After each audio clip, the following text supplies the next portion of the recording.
Olá, sejam bem-vindos à TV do Parlamento Municipal. Está no ar o Jornal da Câmara.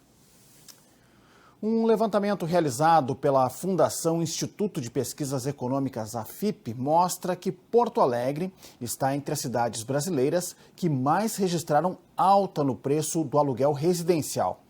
Conforme os dados, os valores dos imóveis para locação subiram mais de 25%.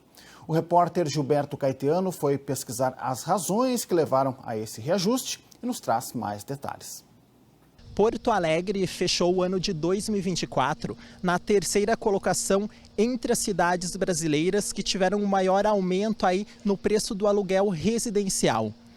A alta aqui na capital gaúcha foi de cerca de 26%, conforme o índice FIPZAP, que monitora o preço dos aluguéis residenciais em 36 cidades brasileiras.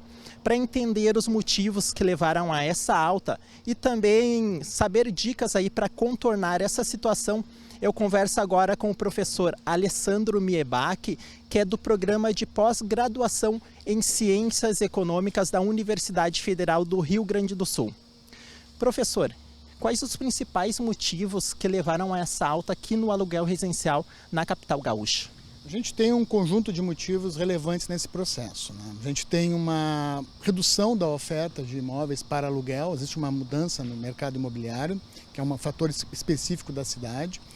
E a gente tem, junto com isso, um elemento muito importante que é a trajetória recente de alta da taxa de juros. Isso tem implicado, tanto por um lado, pressionar a demanda por aluguéis, na medida que a aquisição do imóvel próprio fica mais difícil em função do custo mais elevado de financiamento, por um lado, né?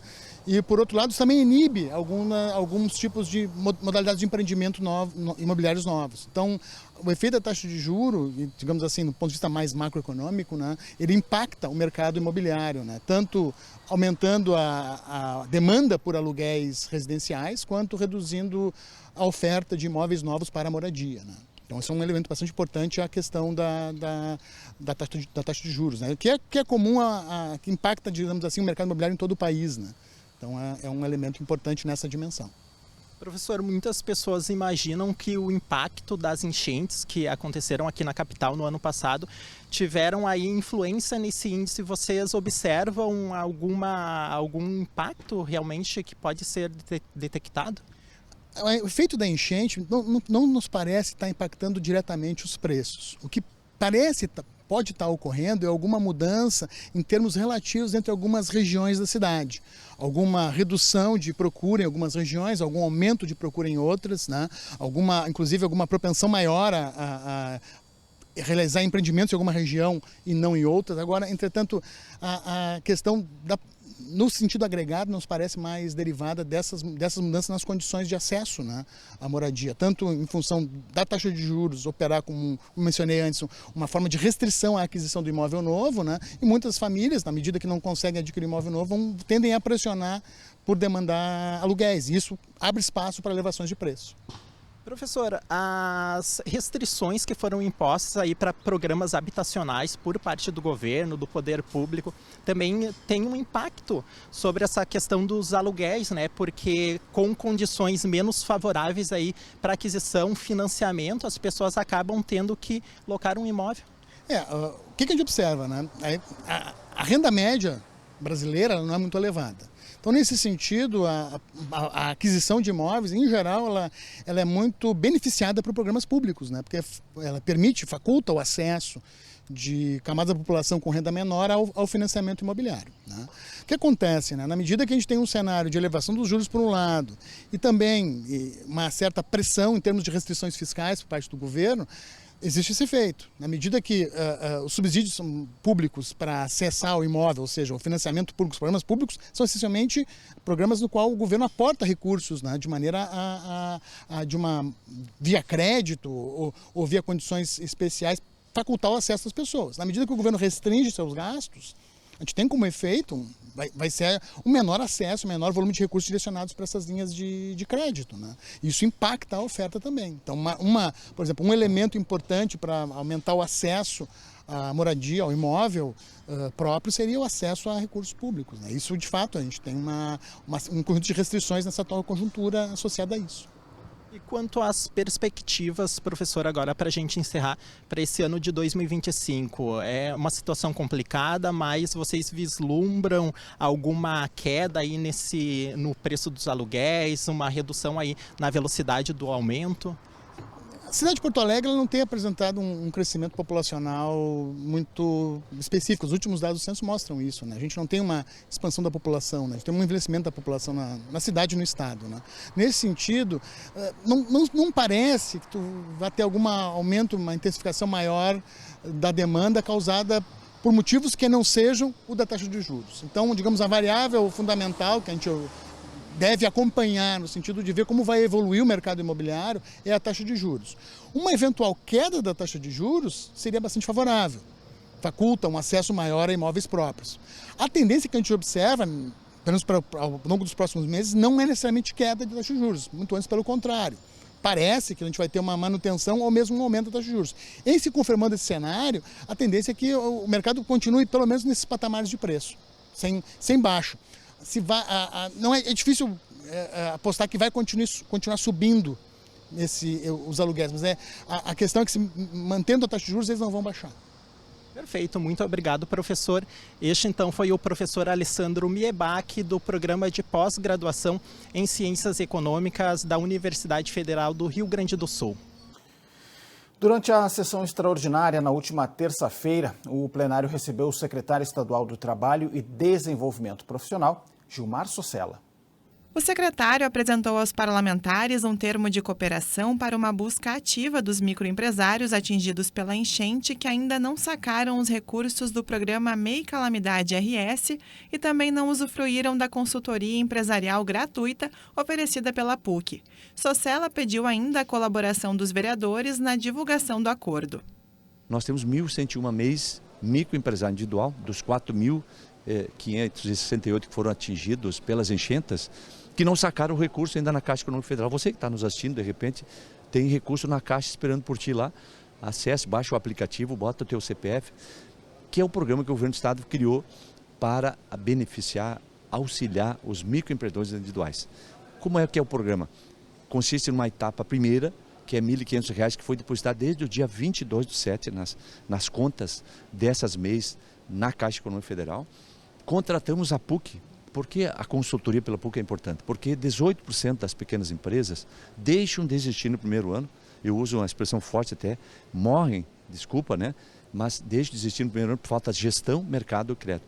E a PUC, os consultores da PUC, mais de 120, estão dando justamente sobre gestão, mercado e crédito.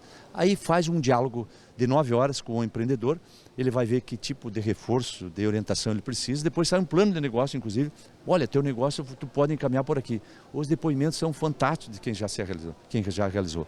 Então nós temos a etapa 2, que é a consultoria, e a etapa 3, se ele fizer a consultoria, o Estado vai depositar mais R$ 1.500 a fundo perdido. E mais 3.000 a juros zero pelo Bansul. Então é fantástico a ideia então que a gente possa disponibilizar. Aliás, já disponibilizamos através de um termo de responsabilidade e cooperação com a Câmara de Vereadores. Os vereadores conhecem todos. Estamos fazendo a chamada busca ativa, né? A presidente do Legislativo, vereadora comandante Nádia, do PL, ressaltou que a parceria entre uma Câmara Legislativa e a Secretaria é um feito inédito e vai beneficiar muitas pessoas atingidas pela catástrofe climática.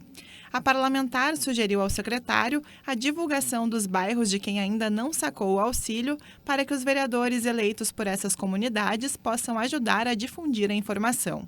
E quando conversei com o secretário estadual do Trabalho e ele me falou que tinha ainda 1.101 pessoas aqui de Porto Alegre que não acessaram, talvez por desconhecimento, desinformação ou por não terem tido acesso a nenhum meio de comunicação que pudesse fazê-las buscar esses R$ 1.500 iniciais, eu tive a ideia de que aqui, no plenário, são 35 vereadores que representam toda a cidade de Porto Alegre, que transitam em vários bairros e que nós poderíamos fazer esse trabalho da busca ativa, mostrando aqui um diferencial da Câmara Municipal de Porto Alegre e, pelo que o secretário falou, vai levar a outras câmaras aí também esse momento ímpar aí da nossa capital dos gaúchos. Os parlamentares se colocaram à disposição para ajudar a Secretaria Estadual na busca ativa. Extremamente importante, né? A gente sabe que a enchente ainda deixou marcas aqui na cidade. Eu acho que os principais afetados também, inclusive, são os pequenos e médios. E quando a gente fala dos MEIs, por exemplo, né? Qualquer tipo de recurso que entrar é fundamental. É uma política boa, inclusive, que o secretário aqui veio fazer com que a Câmara também consiga divulgar. E a gente vai também divulgar nas redes sociais, principalmente para que os trabalhadores tenham acesso a esse benefício que é tão importante. Algum político já te ligou para dizer que tu tem dinheiro numa conta que tu pode resgatar? É difícil isso acontecer, né? O governo geralmente entra em contato contigo para cobrar, para mandar boleto. Nesse caso aqui, um protagonismo da Secretaria do Trabalho do Estado, junto com a nossa Câmara de Vereadores, está fazendo o caminho inverso, avisando aqueles pequenos empreendedores, quem tem MEI e não fez nenhum saque de benefício devido à enchente, que ainda tem dinheiro disponível de R$ 1.500 num primeiro momento para poder sacar em qualquer agência da Caixa Econômica Federal. E mais do que isso, caso a pessoa faça um curso de qualificação com consultores oferecidos gratuitamente pela PUC, terá direito ainda a mais R$ 1.500 numa conta do Banrisul. Então é algo assim, olha, é raro de se ver, né? Os agentes públicos, os governos entrando em contato com as pessoas, com os nossos pequenos empreendedores, para dizer que eles têm benefício para sacar e que ainda não foi sacado. Ainda durante a sessão extraordinária, houve reunião conjunta das comissões para aprovação de pareceres de 3 projetos do Executivo.